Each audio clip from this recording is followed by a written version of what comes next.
వాళ్ళు అక్కడి నుంచి పంపించేస్తే మా వాళ్ళు లేకపోతే మా వాళ్ళు కూడా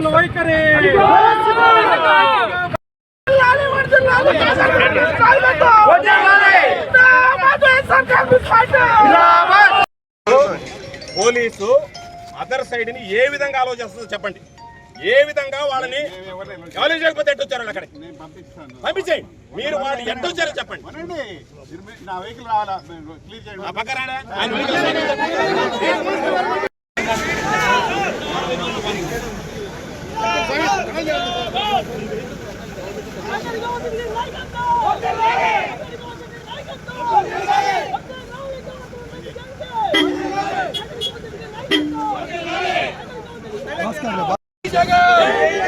వర్ధిల్లాలి కాకరకోట నాయకత్వం, వర్ధిల్లాలి కాకరకోట నాయకత్వం, వర్ధిల్లాలి కాకరకోట నాయకత్వం, గోవర్ధన్ గారి నాయకత్వం.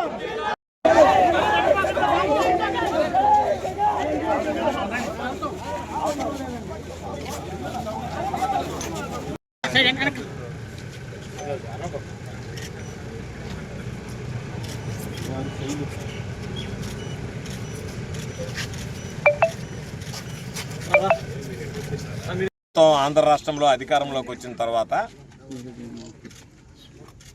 ప్రతిపక్ష పార్టీల మీద అనేక రకాలైనటువంటి కేసులు నమోదు చేయడం, వాటి మీద పాపం సోషల్ మీడియాకి సంబంధించి మరీ ముఖ్యంగా కార్యకర్తలని తీసుకువెళ్ళడం, వాళ్ళ మీద కేసులు అదనంగా నమోదు చేయడం, వాళ్ళని స్టేషన్లో ఉంచి కొట్టడం, రకరకాలైనటువంటి రాజ్యాంగానికి విరుద్ధంగా వాక్ స్వాతంత్రానికి భిన్నంగా వ్యవహరిస్తున్నటువంటి నేపథ్యంలో నా మీద ఈ 5 నెలల మాసాల కాలంలో 5 నెలల కాలంలో 4 కేసులు నమోదయ్యాయి. 3 సోషల్ మీడియాకి సంబంధించి, 1 ఉచిత ఇసుక మీద ధర్నాకు సంబంధించి. కాబట్టి మొన్న వెంకటాచలంలో 2 కేసులకు సంబంధించి విచారణకు పిలిస్తే హాజరయ్యా. ఈరోజు మరలా ముత్తుకూరు స్టేషన్కి పిలిచి విచారణకి నోటీసులు ఇస్తే హాజరు కావడం జరిగింది. హైకోర్టుకు వెళ్ళి క్వాష్ పిటిషన్ ఫైల్ చేసిన ఈరోజు ఈ పోలీసుల మీద పెద్ద నమ్మకం లేకపోయినా పోలీసు వ్యవస్థ పట్ల నాకున్నటువంటి విశ్వాసం, ఈరోజు ఆ వ్యవస్థ అబాస్పాలు కాకూడదనే హాజరు కావడం జరిగింది. అయితే ఈరోజు ఒకసారి ఆలోచన చేస్తే దాదాపుగా 54 ప్రశ్నలు ఈరోజు ముత్తుకూరుకు సంబంధించినటువంటి పోలీస్ స్టేషన్లో అడగడం జరిగింది. వివరంగా సమాధానం చెప్పాను. సోమిరెడ్డి అవినీతిపరుడు, సోమిరెడ్డి అవినీతిని గురించి నా దగ్గర ప్రజల నుంచి వచ్చేటువంటి ఫిర్యాదులే నాకు ఆధారాలు. అధికారం ఉన్నా లేకపోయినా సర్వేపల్లి నియోజకవర్గానికి వాచ్మ్యాన్ లాగా పనిచేసేటువంటి వ్యక్తిని.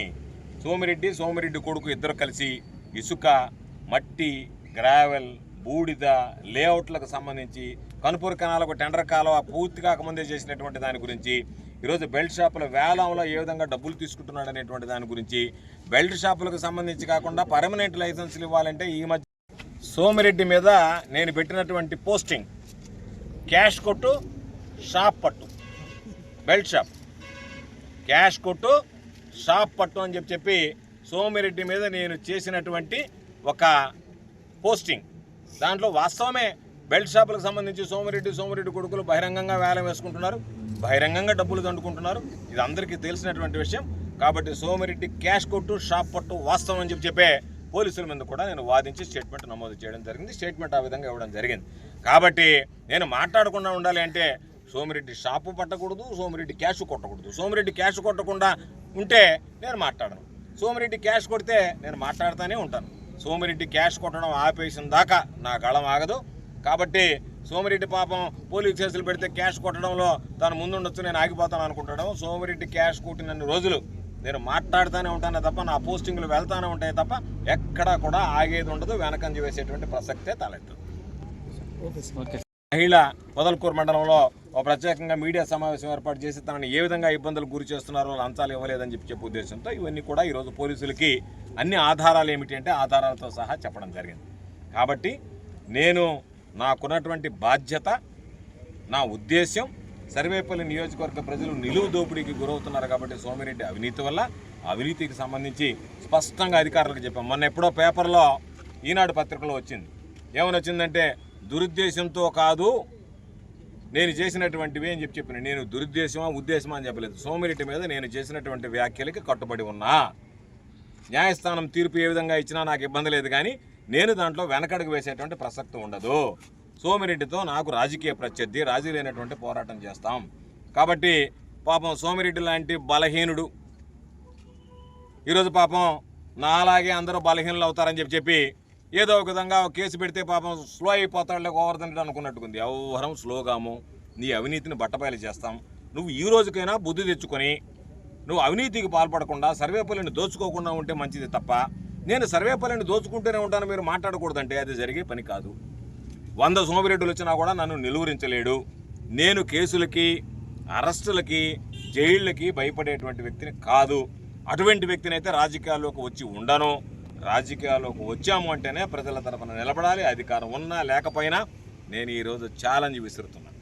సోమిరెడ్డి రేపు అధికారం కోల్పోయిన తర్వాత కనీసం ఈరోజు నేను రాగలిగా, మా కార్యకర్తలు నాతో పాటు రాగలిగారు. పాపం వందలాది మంది కార్యకర్తలు. రేపు సోమిరెడ్డితో పాటు వెంట వచ్చేటువంటి కార్యకర్తను చూపిస్తే గొప్పతనం. అందుకనే ఈరోజు ఏం చేశాము అంటే స్పష్టంగా మరలా చెప్తున్నాం మీడియా సాక్షిగా, ఎవరైతే ఈరోజు జగన్మోహన్ రెడ్డి గారి మీద కానీ నా మీద కానీ వైఎస్ఆర్ కాంగ్రెస్ పార్టీ మీద కానీ ఆరోపణలు చేస్తున్నారో పోలీస్ స్టేషన్లో కేసులు ఇచ్చాం.